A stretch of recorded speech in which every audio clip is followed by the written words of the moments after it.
You are watching Maulana Anis Bilgrami. Please subscribe.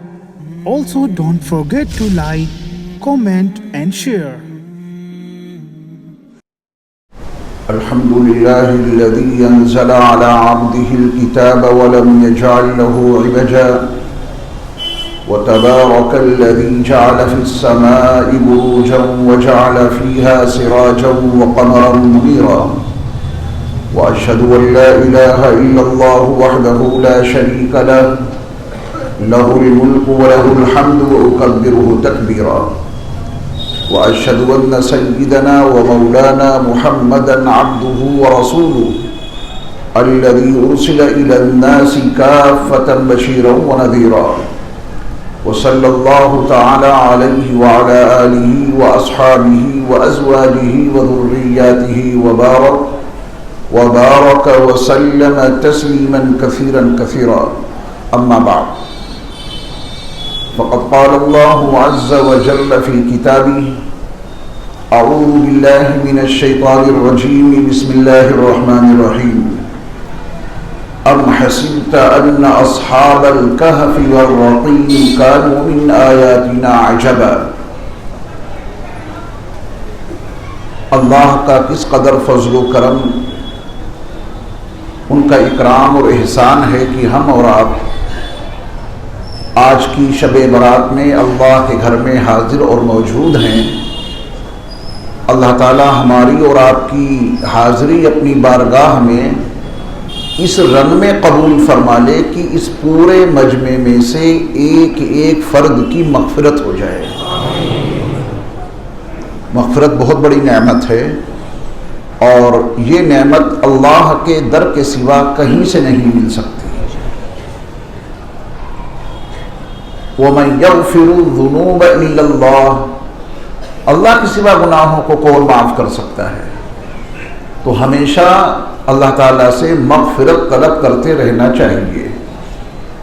اور آج کی شب تو وہ شب ہے کہ اللہ کی خصوصی رحمت اس کے بندوں کی طرف متوجہ ہوتی ہے۔ یہ نصف شعبان کی رات ہے، تو اللہ تعالیٰ کی خصوصی رحمت اس کے بندوں کی طرف متوجہ ہوتی ہے، اور اللہ تعالیٰ اپنے سارے بندوں کی مغفرت کر دیتا ہے۔ آج کی رات سارے بندوں کی مغفرت ہو جاتی ہے، مگر دو لوگوں کی مغفرت نہیں ہوتی۔ ایک وہ جو اللہ کے ساتھ شرک کرے، بہت بڑا پاپ ہے، یہ جرم کرنے والے کو آج کی رات مغفرت نہیں مل سکتی۔ اور دوسرا وہ شخص ہے جو اپنے دل میں حسد اور کینہ اور بغض رکھے کسی شخص کی طرف سے۔ یہ دونوں اختیاری چیزیں ہیں۔ شرک سے بچنا بھی اختیاری ہے، اور دل کی صفائی بھی اختیاری ہے۔ برتن کتنا ہی گندا کیوں نہ ہو، جب ہم اور آپ چاہتے ہیں تو وہ صاف ہو ہی جاتا ہے۔ تو آئیے ہم اور آپ ایک مرتبہ کلمہ طیبہ پڑھیں، میرے ساتھ میں کہیے گا، لا الہ الا اللہ محمد رسول اللہ۔ اللہ کے سوا کوئی معبود نہیں، اور حضرت محمد صلی اللہ علیہ وسلم اللہ کے رسول ہیں۔ دیکھیے، جانے میں انجانے میں اگر زندگی کے کسی بھی حصے میں ہم سے اور آپ سے شرک والا گناہ فرض کیجئے کہ صادر ہو گیا اور ہمیں اس کی خبر تک نہ ہوئی، تو اس کلمے نے ہمیں اور آپ کو اس گناہ سے محفوظ کر دیا، بچا لیا، وہ گناہ معاف ہو گیا۔ اب خالص موحد ہو گئے۔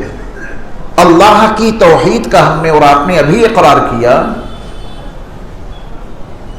اور اگر کسی کے دل بارے میں ہمارے دلوں میں کچھ بغض ہے، کسی کے لڑائی جھگڑے کے نتیجے میں دلوں میں کسی کی طرف سے نفرت ہے، تو اس برتن کی صفائی میں کتنا وقت لگے گا؟ بس سوچ لیجئے کہ میں نے دل سے سب کو معاف کر دیا۔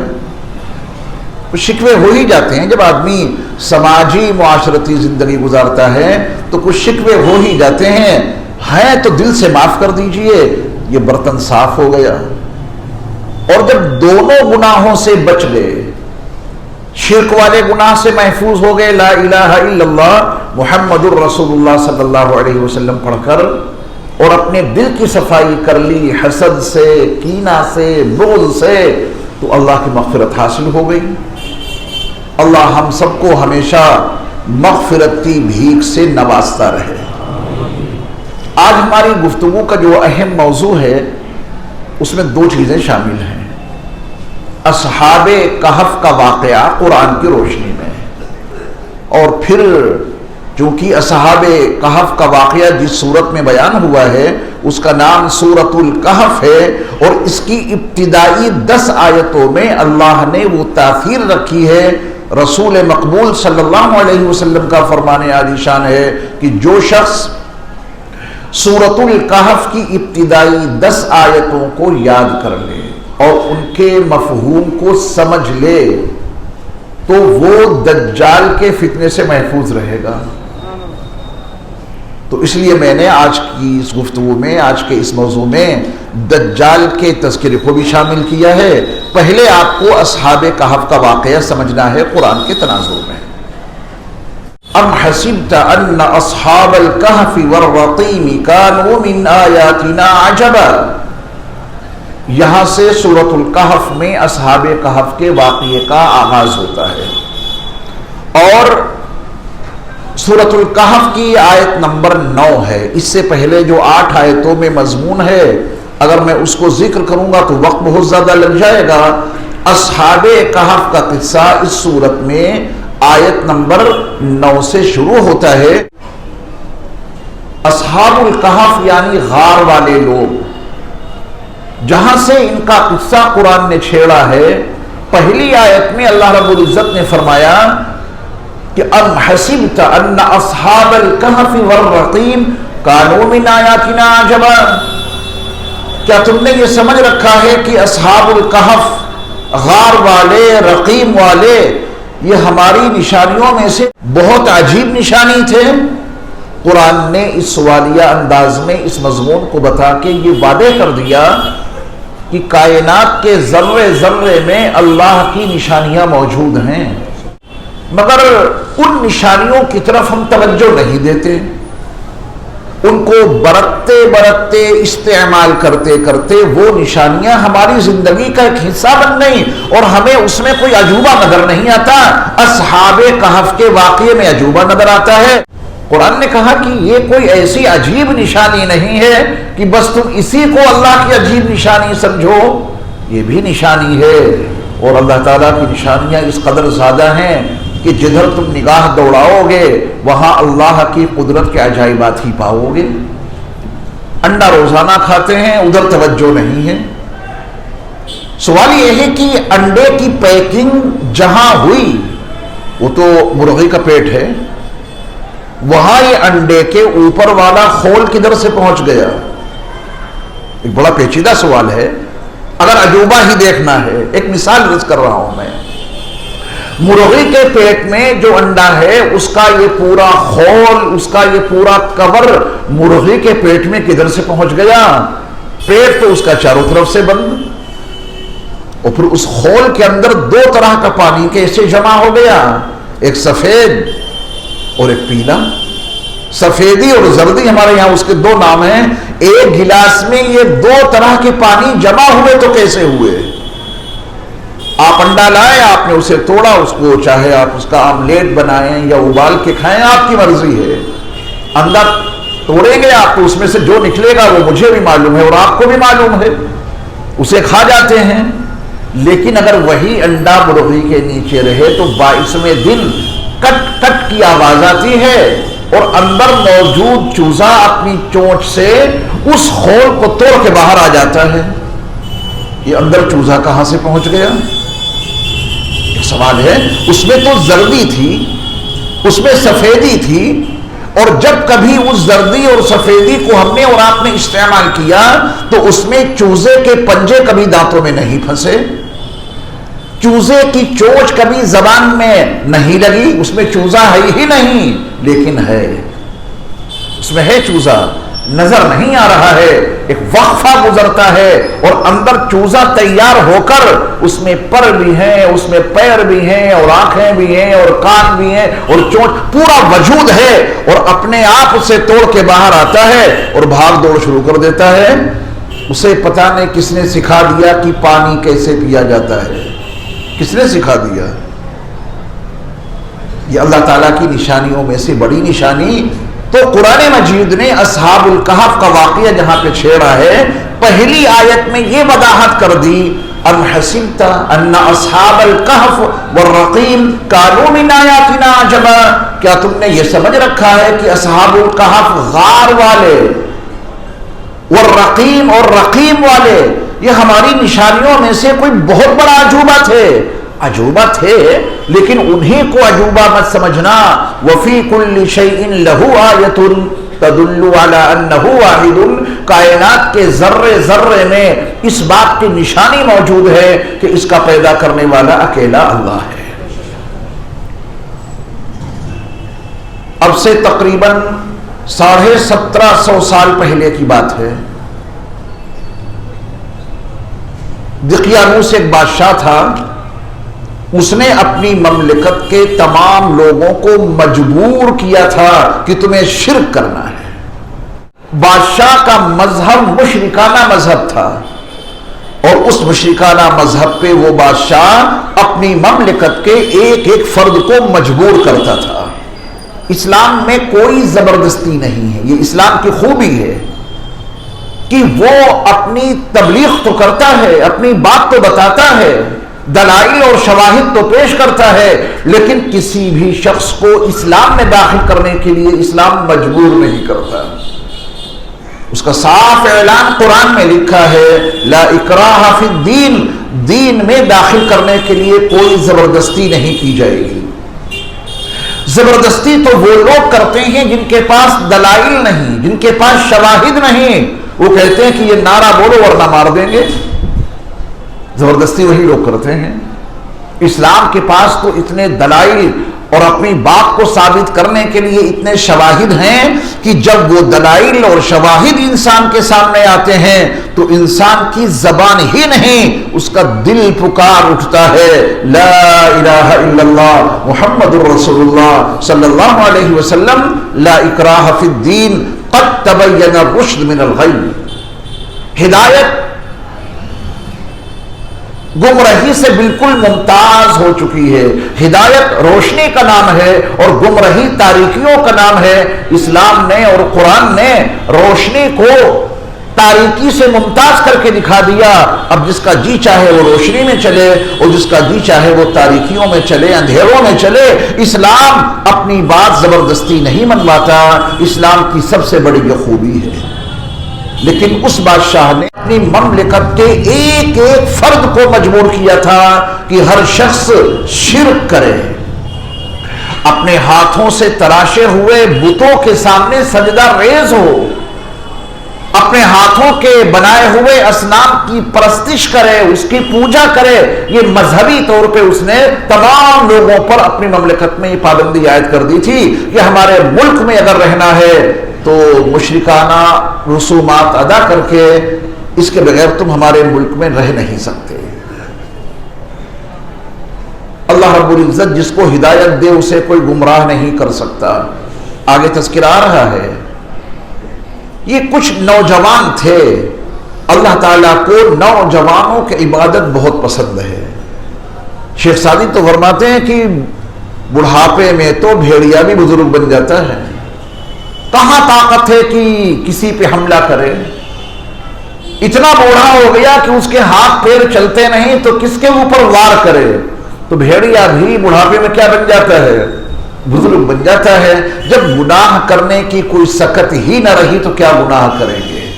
اللہ کو جوانوں کی عبادت بہت پسند ہے۔ میرے جوانوں، یہ موقع ہے، اس میں خوب عبادت کر لو۔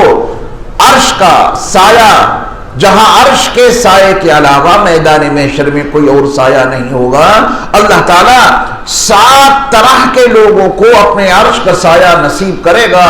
اپنے عرش کا سایہ عطا کرے گا۔ ان 7 طرح کے لوگوں میں وہ نوجوان بھی شامل ہیں جنہوں نے اپنی جوانی اللہ کی عبادت میں گزاری ہے۔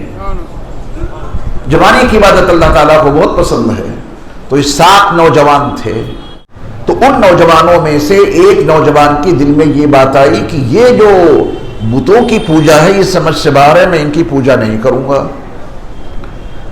اور یاد رکھیے کہ اس کائنات میں اللہ کو پہچاننے کے لیے بے شمار نشانیاں ہیں۔ آپ جس چیز پہ نگاہ دوڑائیں اس میں اللہ کی قدرت کا اتنا بڑا عجوبہ دکھ جائے گا۔ میں نے عرض کیا کہ بس اس کو دیکھ کے اللہ یاد آ ہی جائیں گے۔ کائنات کا ڈیزائن ایسا ہمارے اللہ نے بنایا ہے، جس چیز کو بھی آپ دیکھیں اس کے اندر اللہ کی قدرت کی اتنی نشانیاں ہیں کہ ان کو دیکھ کے آپ اللہ کو ضرور تسلیم کریں گے۔ تو ان لوگوں میں سے، ان 7 نوجوانوں میں سے ایک جوان کے دل میں بات آئی کہ جس نے پوری کائنات بنائی ہے ہم اسی کو اپنا معبود مانیں گے۔ آہستہ آہستہ یہ سلسلہ آگے بڑھا۔ ایک اور نوجوان کے دل میں یہی داعیہ پیدا ہوا، تیسرے نوجوان کے دل میں یہی بات آئی۔ ہوتے کرتے یہ 7 نوجوان ایسے ہوئے کہ جنہوں نے دقیانوس کی مملکت میں شرک کو چھوڑ کر اللہ کی وحدانیت کو دل سے تسلیم کر لیا، اور ایک روایت کے مطابق حضرت عیسیٰ علیہ السلام کے دین کو انہوں نے قبول کر لیا۔ مذہب چھپا نہیں کرتا، کیونکہ روشنی نہیں چھپا کرتی۔ صحیح مذہب ایک روشنی ہے۔ دل نے تصدیق کی ہے کہ اللہ کے سوا کوئی معبود نہیں، اس توحید کا نور آپ کی پیشانی سے چھلک کر رہے گا، اسے کوئی چھپا نہیں سکتا۔ آپ کے دل میں حضرت محمد صلی اللہ علیہ وسلم کی رسالت کا اقرار ہے کہ حضرت محمد صلی اللہ علیہ وسلم اللہ کے رسول ہیں، تو اس نورانی رسول کا نور آپ کی پیشانی سے چھلک کر رہے گا، اسے آپ چھپا نہیں سکتے۔ ایمان کا نور بے شک اندر ہوتا ہے، مگر وضو سے وہ ظاہر ہوتا ہے، اور قیامت میں تو اور زیادہ ظاہر ہو جائے گا۔ جب رسول اکرم صلی اللہ علیہ وسلم سے آپ کے صحابہ نے یہ پوچھا تھا کہ یا رسول اللہ صلی اللہ علیہ وسلم، قیامت کے دن تو بے شمار انسان ہوں گے، تمام نبیوں تمام رسولوں کی امتیں ہوں گی، بے شمار انسان ہوں گے، ان تمام بے شمار انسانوں میں آپ ہمیں کیسے پہچانیں گے؟ اللہ اکبر۔ صحابہ نے پوچھا تھا یا رسول اللہ صلی اللہ علیہ وسلم آپ ہمیں کیسے پہچانیں گے؟ تو آپ علیہ الصلوۃ والسلام نے فرمایا تھا کہ میں تم کو تمہارے وضو کے اعضاء کی روشنی سے پہچان لوں گا۔ یہ ہم اور آپ جو وضو کرتے ہیں، وضو کے اعضاء دھوتے ہیں، بظاہر تو یہ ہے کہ پانی لیا اور وضو کر لیا، حقیقت یہ ہے کہ آپ پانی سے ان اعضاء کو نہیں دھو رہے، حقیقت یہ ہے کہ آپ اپنے ان اعضاء میں اس وضو کے ذریعہ سے نور بھر رہے ہیں، اور یہ نور کل قیامت کے دن اتنا چمکے گا کہ آپ کو تمام انسانوں تمام قوموں کے درمیان اتنا ممتاز کر دے گا کہ رسول اکرم صلی اللہ علیہ وسلم چمکتے ہوئے اعضاء وضو کو دیکھ کر پہچان لیں گے، یہ ہے ہماری امت، یہ ہے ہماری امت کے وہ لوگ جو وضو کیا کرتے تھے۔ تو ایمان کے نور کو چھپایا نہیں جا سکتا۔ شدہ ان 7 نوجوانوں کے بارے میں بادشاہ کو معلوم ہو گیا کہ ہماری مملکت میں 7 ایسے باغی نوجوان تیار ہو چکے ہیں جو ہماری مملکت کے مذہب کو نہیں مانتے، ہمارے سرکاری دھرم کو نہیں مانتے، بغاوت کر دی ہے انہوں نے۔ مفسرین نے لکھا ہے کہ یہ 7 نوجوان بڑے باپ کے بیٹے تھے، ان کے والد بڑے اونچے عہدوں پر فائز تھے دقیانوس کی مملکت میں۔ تو بڑے لوگوں کی اولاد اگر کچھ گڑبڑی کرتی ہے تو ان پر ہاتھ ڈالنے میں ہر آدمی سوچتا ہے ان پہ کیسے ہاتھ ڈالا جائے۔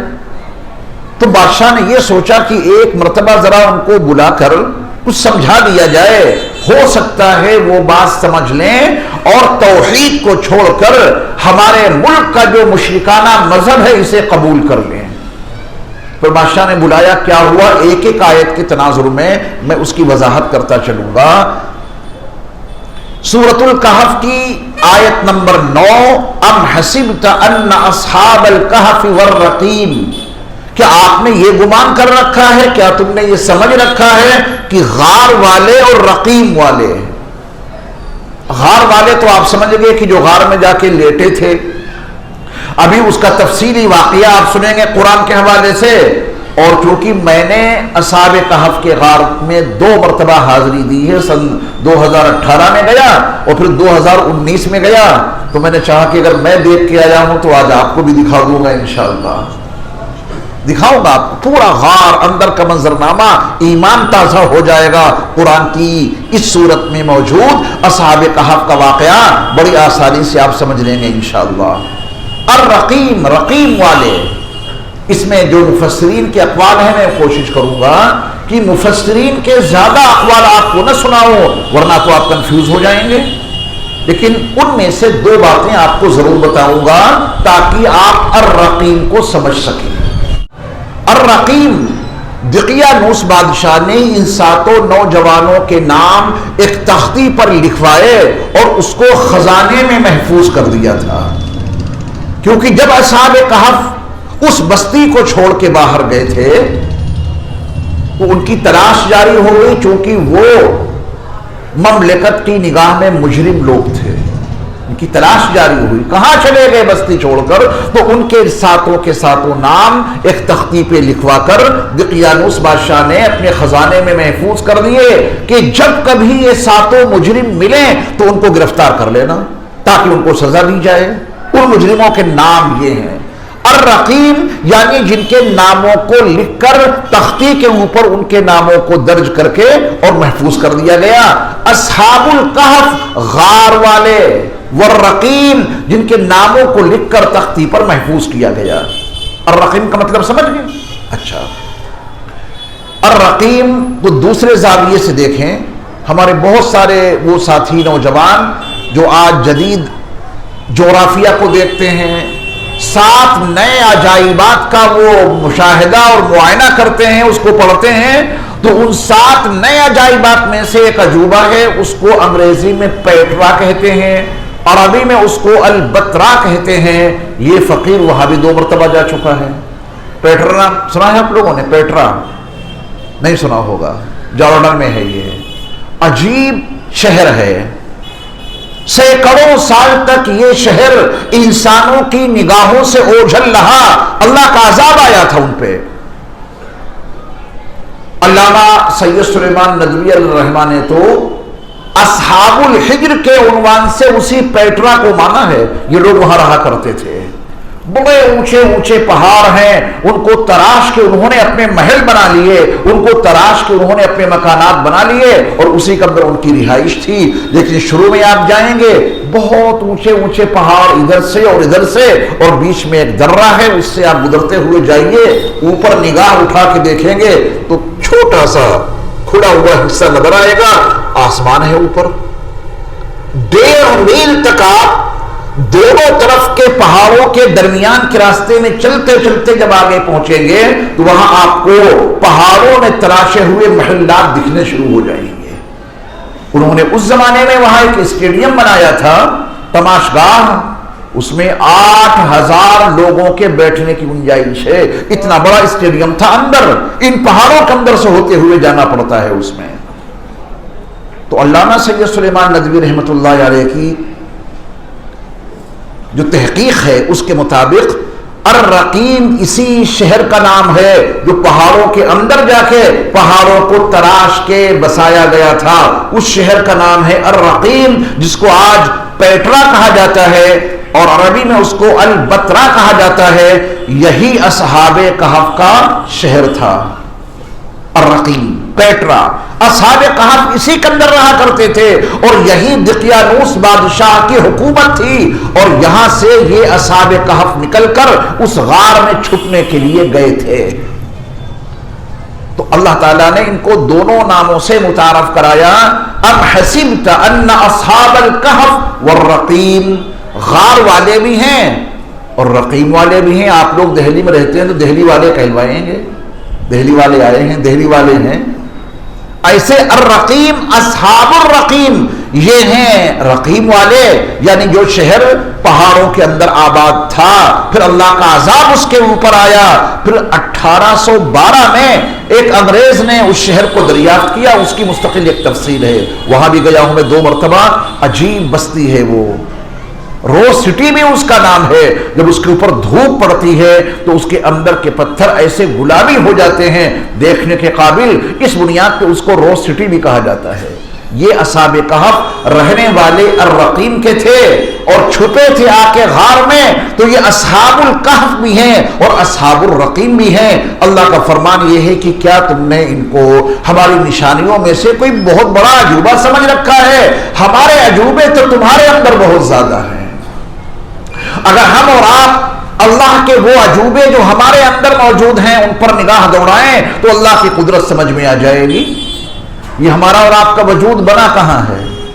ہمارا اور آپ کا وجود ماں کے پیٹ میں بنا ہے، سب کا وجود ان کی ماؤں کے پیٹ میں بنا، پیکنگ پہلے ہو گئی اور ساری مینوفیکچرنگ بعد میں ہوئی اور مٹیریل کی سپلائی کہیں سے نہیں۔ ہمارے اور آپ کے وجود میں اتنے عجوبے اللہ کی قدرت کے موجود ہیں۔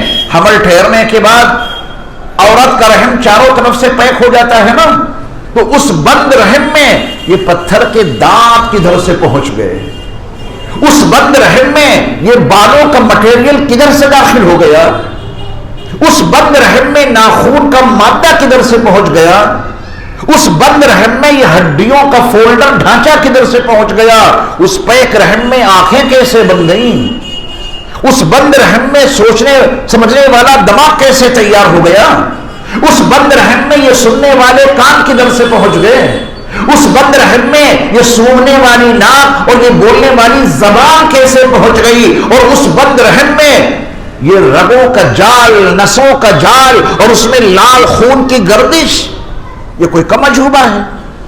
بہت بڑا عجوبہ ہے۔ اللہ کی قدرت کو جاننے اور سمجھنے کے لیے تو قرآن نے سب سے پہلے یہ وعدے کر دیا کہ اللہ کی قدرت کے عجائبات تو ہر جگہ پھیلے ہوئے ہیں۔ یہی مت سوچنا کہ اصحاب کہف ہی اللہ کی نشانیوں میں سے کوئی عجیب نشانی تھے، وہ بھی نشانی تھے، اور اس کے علاوہ کائنات کے ذرے ذرے میں اللہ کی قدرت کے عجائبات موجود ہیں۔ پھر فرمایا اللہ رب العزت نے کہ اذ اول فتیۃ الی الکہف، وہ نوجوان جب غار کے پاس آئے، اذ اول فتیۃ الی الکہف، وہ موقع یاد کرنے کے قابل ہے کہ وہ نوجوان کہاں آئے؟ غار کے پاس آئے۔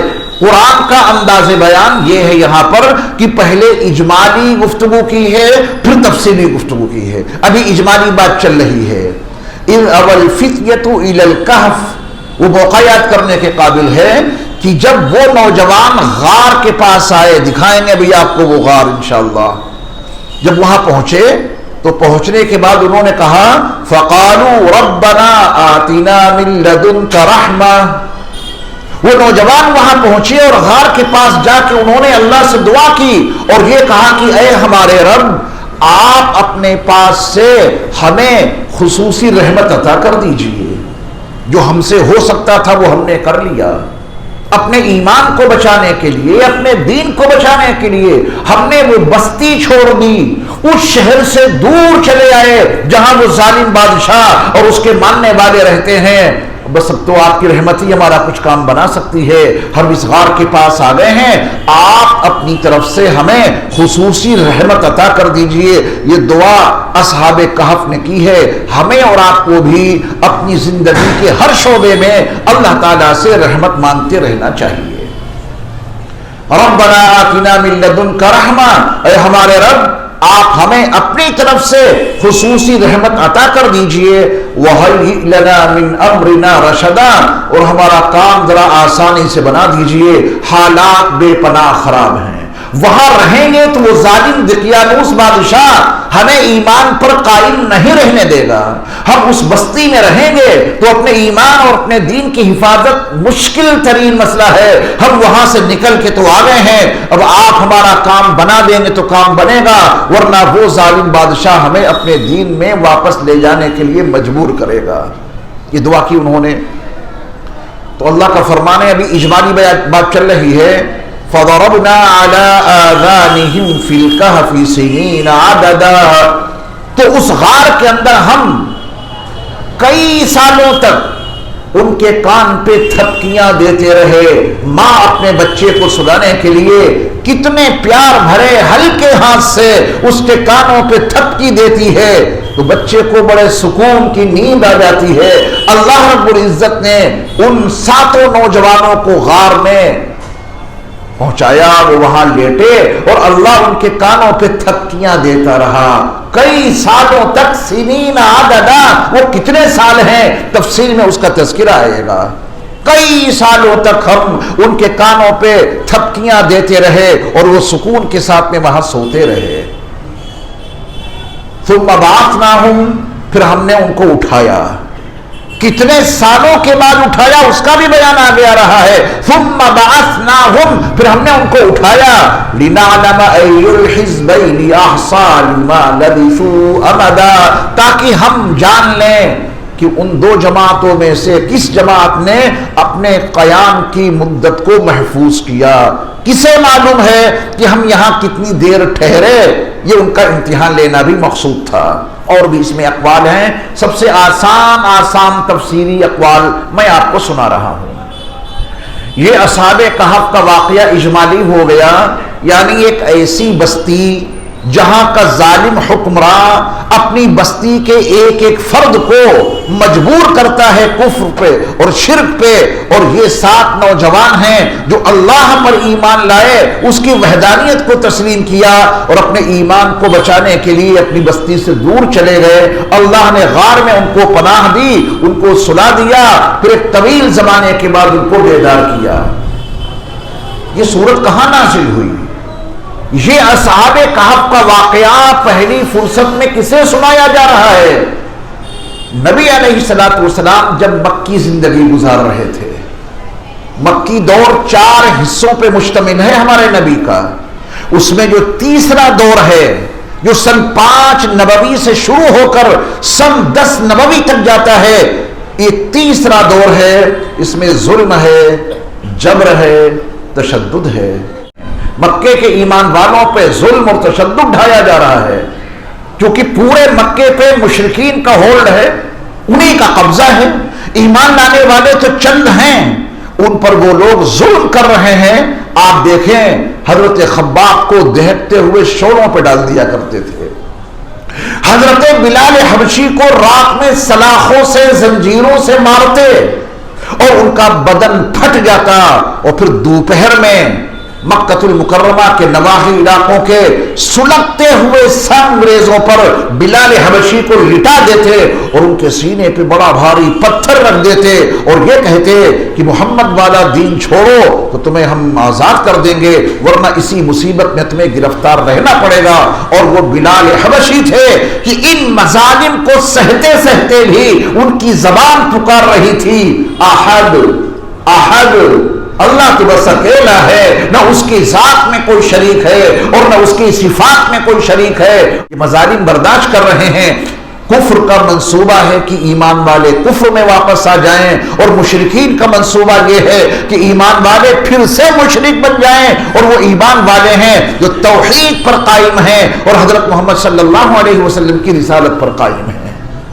جب مکے کے مسلمان ان نامساعد حالات سے گزر رہے تھے، اللہ نے انہیں حالات میں سورت نازل کر دی، سورت الکہف، اور اس میں اصحاب کہف کا واقعہ ان کو سنا دیا. گھبرانا نہیں. یہ ظلم اور یہ تشدد اور یہ جبر اور یہ استبداد کبھی کامیاب نہیں ہو سکتا. دیکھو تم سے بہت پہلے 7 نوجوانوں نے اپنے دین و ایمان کی حفاظت کے لیے اپنا وطن چھوڑ دیا تھا.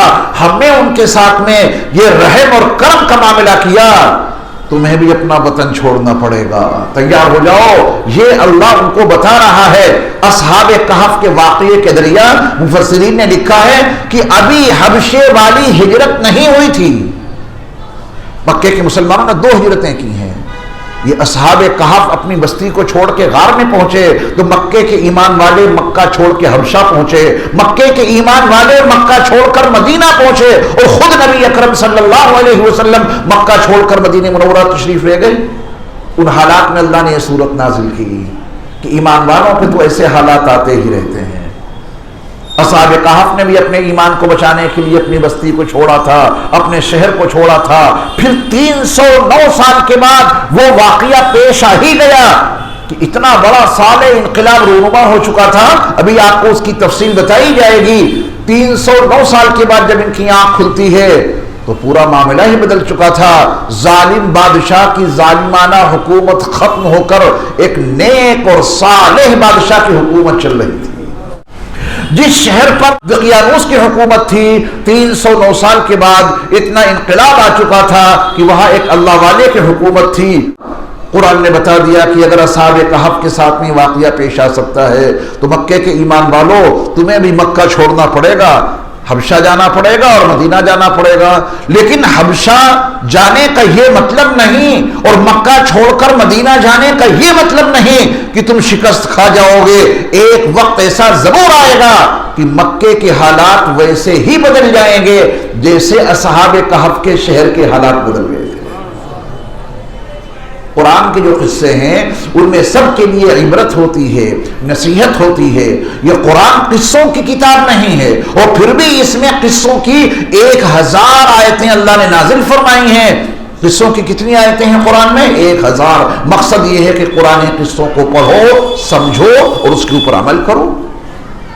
یہ اجمالی قصہ آپ کی سمجھ میں آ گیا، اجمال کے ساتھ کہ 7 نوجوان تھے، ان کو اپنی بستی اور اپنے شہر کے حاکم کی طرف سے جب یہ خطرہ لاحق ہوا کہ وہ اپنے دین اور ایمان کو بچانے کے لیے اپنی بستی کو چھوڑ کے غار کے پاس آئے تو ہم نے ان کو وہاں سلا دیا اور پھر ہم نے ان کو بیدار کر دیا۔ یہ اجمال ہو گیا۔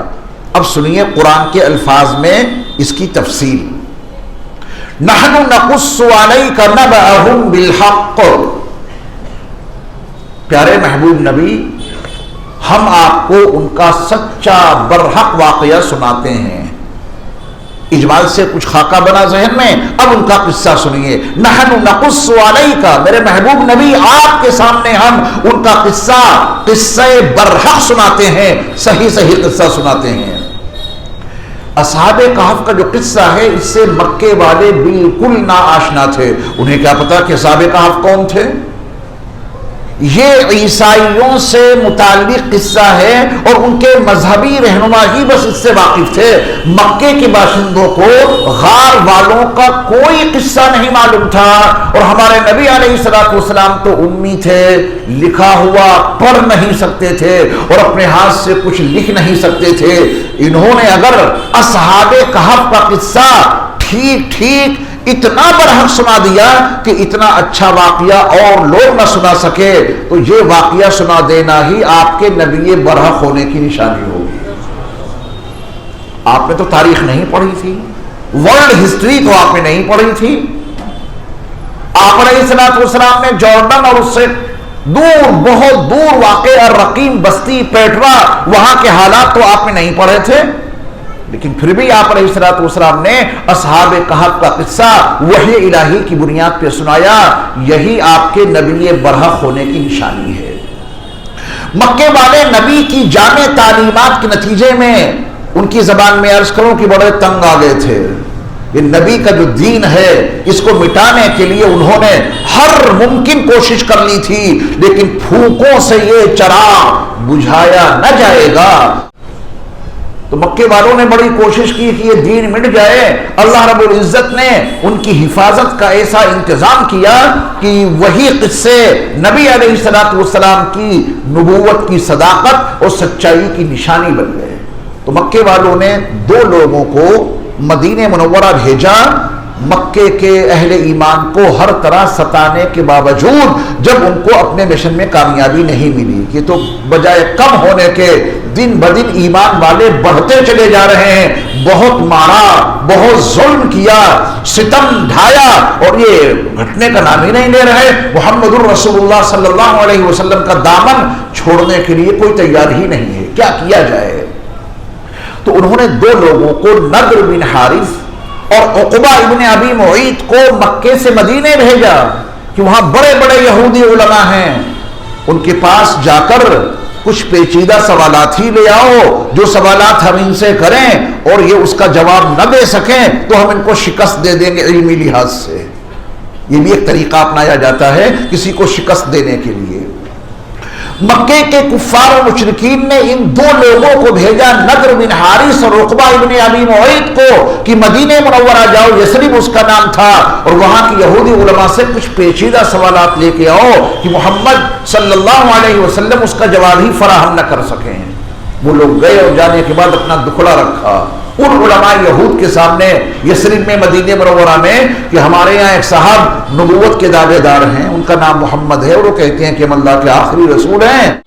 سب انہی کی طرف بڑھتے چلے جا رہے ہیں، بہت مارا، ظلم کیا، لیکن وہ باز نہیں آتے، وہ اپنے مذہب پر قائم ہیں۔ تو کچھ سوالات دے دو تاکہ سوالات کا جب وہ جواب نہیں دے پائیں گے تو ہم انہیں شکست دے دیں گے کہ انہیں کچھ نہیں آتا جاتا۔ تو یہودی علماء نے بڑے پیچیدہ 3 سوال دیے۔ یہ جا کے پوچھنا کہ روح کیا ہے، اور یہ پوچھنا کہ اصحاب کہف کا قصہ کیا ہے، اور یہ پوچھنا کہ ذوالقرنین کا واقعہ کیا ہے۔ اگر وہ سچے نبی ہوں گے تو جواب دے دیں گے، اور اگر وہ سچے نبی نہیں ہیں تو ان 3 سوالوں کا جواب فراہم کرنا ان کے اختیار سے باہر ہوگا۔ بڑے پیچیدہ سوالات ہیں یہ اس دور کے لحاظ سے۔ وہ دونوں لوگ بڑی خوشی کے ساتھ مکے واپس آئے، کہا کہ یہ 3 سوالات یہودی علماء نے ہمیں دیے ہیں کہ جا کے پوچھو۔ وہ لوگ بارگاہ رسالت مآب علی صاحبہ الصلاۃ والسلام میں حاضر ہوئے اور کہا کہ 3 باتیں آپ سے پوچھنی ہیں، آپ ان کا جواب دیجئے۔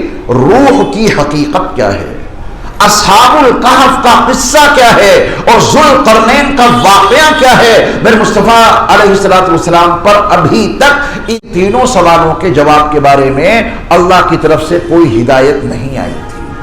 آپ علیہ الصلوۃ والسلام نے فرمایا کہ کل آنا، کل جواب دے دیں گے۔ وہ لوگ کل حاضر ہوئے اور ابھی تک آپ پر وحی کا نزول نہیں ہوا تو آپ نے کوئی جواب فراہم نہیں کیا۔ کفار و مشرکین بہت خوش ہوئے اور آپ علیہ الصلوۃ والسلام کے خلاف پروپیگنڈا کرنا شروع کر دیا، اور اللہ کا منصوبہ بھی یہی تھا کہ پہلے نبی کے خلاف خوب پروپیگنڈا ہو جائے تاکہ سوالوں کا جواب سننے کے لیے بڑی تعداد میں لوگ جمع ہو جائیں۔ یہ اللہ کا نظام ہے، وہ مخالفت کو بھی موافقت میں بدل دیتے ہیں۔ اگر ان 3 سوالوں کا جواب ان چند لوگوں کو دے دیا جاتا تو سوال بھی چھپا جاتے اور جواب بھی چھپا جاتے، اور میرے مصطفیٰ کی صداقت اور میرے مصطفیٰ کی حقانیت تمام لوگوں تک نہیں پہنچ سکتی تھی۔ تو دوسرا دن بھی گزر گیا اور آپ علیہ الصلوۃ والسلام پہ کوئی جواب نہیں آیا۔ آپ نے فرمایا کہ کل آنا، یعنی پرسوں پہلے دن کے مطابق۔ ہوتے کرتے 15 دن گزر گئے، آپ اندازہ کریں، کل کہہ کے مزید 14 دن گزر گئے، جواب فراہم نہیں، اور صرف 3 سوال ہیں۔ بڑا پروپیگنڈا کیا کہ صاحب مدینے کے یہودی علماء نے ہمارا کام بنا دیا، ورنہ نہ رکنے والا سیلاب۔ اس طرح ان کا دین بڑھتا چلا جا رہا تھا۔ 15 دنوں کے بعد اللہ نے آپ پر یہ سورت نازل کی، سورہ بنی اسرائیل کی وہ آیت بھی نازل کی جس میں روح کی حقیقت کا مکمل جواب موجود ہے۔ نبی علیہ الصلوۃ والسلام نے یہ اصحاب کہف کا قصہ جب 15 دنوں کے بعد اس جامع انداز میں سنایا تو وہ دہل گئے کہ ایک نبی یہ امی ہے اور تاریخ ایسی بتا رہا ہے گویا کہ یہ نبی اصحاب کہف کے ساتھ موجود ہو، ایسا قصہ سنا رہے ہیں۔ تو یہ قصہ سنانا نبی علیہ الصلوۃ والسلام کی نبوت و رسالت کی بین دلیل بھی، اور آپ علیہ الصلوۃ والسلام نے اللہ کی وحی کے مطابق قصہ ان کو بتایا۔ اللہ سنا رہے ہیں قصہ اپنے نبی کو، اور نبی قصہ سنا رہے ہیں قرآن کے حوالے سے اپنے اولین مخاطبین کو، اور یہ قرآن قصہ ہمیں اور آپ کو سنا رہا ہے۔ ان آیات کے ذریعہ آج بھی ظالم بادشاہ ہو سکتے ہیں، آج بھی کسی مملکت میں وہاں کا حکمراں وہاں کے اہل ایمان کو مجبور کر سکتا ہے کہ تم ایمان چھوڑو اور شرک کرو۔ ایسے ماحول میں سورۃ الکہف کا پڑھنا اور سمجھنا ہم سب پر لازم اور ضروری ہو جاتا ہے، اور اصحاب کہف کا کردار اپنانا ہر شخص کے لیے لازم ہو جائے گا جس کا ایمان خطرے میں آ جائے، جس کا دین خطرے میں آ جائے۔ اصحاب کہف کا قصہ ہے ہی اس لیے اس قصے کو پڑھو اور اپنے دین اور اپنے ایمان کی حفاظت کرو۔